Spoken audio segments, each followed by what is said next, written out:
আমি শ্রাবণী মিম বগুড়া যাব আর চুন্নুর চাপ খাবো না, এটা হতেই পারে না। আজকের ভিডিওতে থাকছে আমি বগুড়া থেকে ঢাকায় ফেরত আসার আগে কি কি করলাম এবং সেই সাথে পরের দিন ঢাকা ফেরত আসা পর্যন্ত। আসসালামু আলাইকুম সবাইকে, আমি শ্রাবণী মিম বলছি ঢাকা থেকে। আশা করছি যে যেখান থেকে আমার আজকের এই ভিডিওটি দেখছেন সবাই অনেক ভালো আছেন। আমিও আলহামদুলিল্লাহ অনেক ভালো আছি। এখানে দেখতে পাচ্ছেন এটা আমি যেদিন ঢাকা ফেরত চলে আসবো তার আগের দিন সন্ধ্যাবেলায়। তো আমরা গিয়েছিলাম হচ্ছে আরো কিছু টুকটাক কেনাকাটা বাদ পড়ে গিয়েছিল, সেগুলো নেওয়ার জন্য। তো যেহেতু আমরা শহরের দিকে আসবো আর চুন্নুর চাপ রাস্তায় পড়বে, সেটা না খেয়ে তো আর বাসায় যাওয়া যাবে না, তাই না? তো যেই ভাবা সেই কাজ। আমরা এখানে চলে এসেছি চুন্নুর চাপে। এখানে এক প্লেট চুন্নুর চাপ নিয়েছি।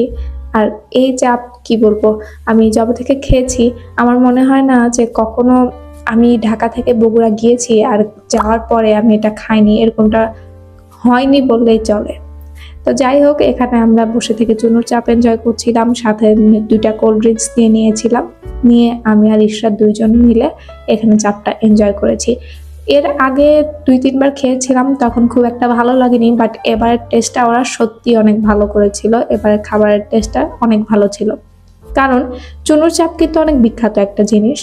অনেকেই হয় কি নামে গিয়ে খায়, আবার অনেকে ভালো লাগা থেকে খায়। অনেকে শুনে যখন যায়, ওই পরিমাণ যখন খাবারের টেস্টটা ভালো না পায় না, তখন ব্যাড রিভিউ দিয়ে চলে আসে। যেমন আমি কিন্তু ওখানে সবসময় খাই, তো আমি জানি যে ওদের খাবারের কোয়ালিটিটা বা খাবারের টেস্টটা কিরকম। তো আমি তো জানি যে আসলে ওরা ভালো বানায়, কিন্তু মাঝে মাঝে হয় কি ওরা এত বাজেভাবে সার্ভ করে, খেতে একটু ভালো লাগে না। মনে হয় খাবারটা আমার পুরোটাই ওয়েস্ট হয়ে গেল, টাকাটা ওয়েস্ট হয়ে গেল। তো গত 3 বারের চেয়ে এবারের খাবারটা অনেক ভালো ছিল। তো ওইখানে খাবারটা এনজয় করে আমরা এখন চলে যাচ্ছিলাম শহরের দিকে, যদিও এটা কলোনি, মানে শহর এখান থেকে আরেকটু দূরে। তো এখানে আমরা রিক্সা নিয়েছি, রিক্সা নিয়ে আমরা আমাদের শহরের গন্তব্যস্থলে পৌঁছাচ্ছি। আর ওইখানে যেতে যেতে রাস্তায় যা যা দেখতে পাচ্ছেন এগুলো তো শেয়ার করছি। ওই যে দেখতে পারলেন ওটা ছিল হচ্ছে আদালত বা কোর্ট। তো কোর্টের সামনে দিয়ে এখন আমরা যাচ্ছিলাম, কারণ অন্য সাইড দিয়ে যদি যেতাম, মানে মেইন রোড দিয়ে যদি যেতাম, তাহলে অনেক জ্যাম ফেস করতে হতো। এখানেও অনেক জ্যাম লেগেছিল, বাট তুলনামূলক মেইন রোডের চেয়ে একটুখানি কম। তো আমরা এই দিক দিয়ে যাচ্ছিলাম রিক্সা নিয়ে। এখানে আপনি রানার প্লাজা দেখতে পারবেন, সেই সাথে পুলিশ প্লাজা দেখতে পারবেন, সেই সাথে বগুড়ার যে ফুলপট্টি আছে সেটাও দেখতে পারবেন। আমরা যাচ্ছি হচ্ছে বগুড়ার নিউ মার্কেটে। তো নিউ মার্কেটের আশেপাশেই এই এরিয়াগুলো, তো দেখতে ভীষণ সুন্দর। সামনে যে বড় ওই যে বিল্ডিংটা দেখতে পাচ্ছিলেন ওটা হচ্ছে রানার প্লাজা। আমি নাম রাখার চেষ্টা করেছি। এই যে সামনের এটা যে দেখতে পাচ্ছেন এটা হচ্ছে সার্কিট হাউস, বগুড়ার সার্কিট হাউস এটা। আর পাশেই হচ্ছে রানার প্লাজা, একদম সার্কিট হাউসের অপোজিটে রানার প্লাজা। আর এটা অনেক বেশি বিখ্যাত বগুড়ার মধ্যে। তো রানার প্লাজার পাশেই এখন আবার নতুন চালু হয়েছে পুলিশ প্লাজা, যদিও এটা এখনো পুরাটা ওপেন হয়ে শুরু হয়ে ওঠেনি, বাট হ্যাঁ এটা খোলা এবং কিছু কিছু শপ আছে যেগুলো ওপেন।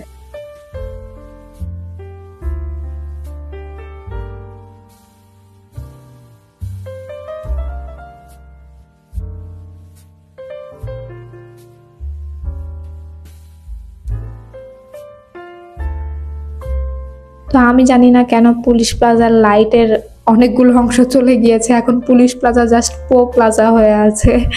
তো এটা হচ্ছে খোকন পার্ক। খোকন পার্কের পাশে কিন্তু ফুলপট্টি, আর ফুলপট্টির মধ্যে গেলে এত ভালো লাগে যা বলার মতো না। আগে আমি যখন ফুলপট্টির আশেপাশে দিয়ে হাঁটাহাঁটি করতাম বা যেতাম, তখন আমার মাঝে মাঝে মন চাইতো একটু ভিডিও করি বা ছবি তুলি, বাট আমার কাছে ভয় লাগতো যে ওখানকার ভাইয়ারা বা আঙ্কেলরা হয়তো রাগ করবে। বাট এর আগের বার আমি ইশরাতের কয়েকটা ছবি তুলেছিলাম ওখানে দাঁড়িয়ে থেকে, অ্যান্ড লাকিলি কেউ কিচ্ছু বলেনি। অ্যান্ড পরে আমি আমার হাজবেন্ডকে বলি যে আমি ওইখানে গিয়ে ছবি তুলেছিলাম, কেউ কিছু বলে নাই। তো আমার হাজবেন্ড আমাকে বললো যে তুমি ওখানে চাইলে ছবি তুলতে পারো, কেউ তোমাকে কিছু বলবে না, কোনো সমস্যা নাই।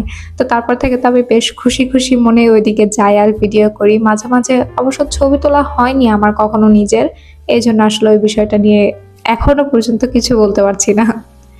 তো ফুলপট্টির পাশ দিয়ে এই যে যাচ্ছিলাম, আর পাশে হচ্ছে কি বলবো ফুলের বাগান, মানে ফুলের বাগান বলছি, ফুলের নার্সারি আছে অনেক। এখানে অনেক রকমের গাছ আপনারা পাবেন।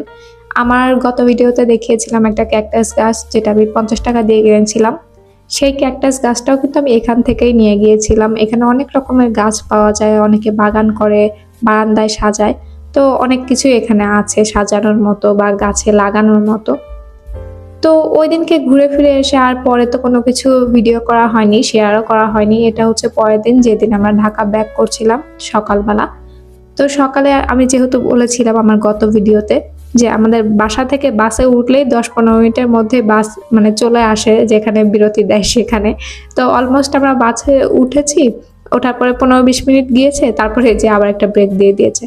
তো আমরা বাস থেকে নেমেছি, নেমে একটু হাঁটাহাঁটি করেছি, টুকটাক খাওয়া দাওয়া করেছি। হ্যাঁ, ওই দিনের চিকেন বার্গারটা আমাদের এত ভালো লেগেছিল যে এবারও আমরা চিকেন বার্গারটা খেয়েছিলাম। তো সেটা আর ভিডিওতে শেয়ার করা হয়নি। তো বাস এরপরে যখন ছেড়ে যখন আমার একটু চোখ লেগে গিয়েছিল, আমি ঘুমিয়ে পড়েছিলাম। তো ঘুম থেকে উঠে দেখি আমাদেরকে অন্য রাস্তা দিয়ে নিয়ে যাচ্ছে, মানে মেইন যে রোড ওখান দিয়ে যাচ্ছে না, কোনো কারণে ধর্মঘট বা এই টাইপের কোনো কিছু হচ্ছিল, তো যার কারণে রাস্তা ব্লক ছিল। তো একদম প্রত্যন্ত কি বলবো গ্রামের মতো এরিয়া, ধামরা এই সাইডটা দিয়ে। তো গ্রামের একটা রাস্তা দিয়ে বাস যাচ্ছিল। আমি ভেবেছিলাম হয়তো শুধু আমাদের বাস, পরে দেখি না, শুধু আমাদের বাস না, অনেক বাস ট্রাক সব এই রাস্তা দিয়ে চলাচল করছিল। তো ওই দিন তো পরে আমরা ব্যাক করে আসি ঢাকায়, অ্যান্ড ঢাকা আসার পরে শুরু হয় অনেক ঝামেলা। আর ঝামেলাটার সৃষ্টি হয়েছে আমি যখন বগুড়া এসেছিলাম তার পরের দিনই, যদিও আমি জানতাম, বাট এত যে খারাপ পর্যায়ে ছিল সেটা আমি জানতাম না। তো পরে কি হলো সেটা না হয় আপনারা সামনের ভিডিওতে দেখতে পারবেন। আজকের ভিডিওতে আর সেগুলো শেয়ার করছি না, কারণ ওই কয়েকটা দিন আমার বেশ খারাপ গিয়েছে, তো যার কারণে আমি আর সেরকম করে কোনো ভিডিওগুলো আপলোড করতে পারিনি। তো এই ভিডিওগুলো দিতেও অনেক ডিলে হয়ে গিয়েছে। তো চেষ্টা করব সামনের ভিডিওতে সেগুলো দেখানোর জন্য। আজকের ভিডিও থেকে এখানেই বিদায় নিচ্ছি, দেখা হবে নতুন কোনো ভিডিওতে। টিল দেন, আসসালামু আলাইকুম সবাইকে।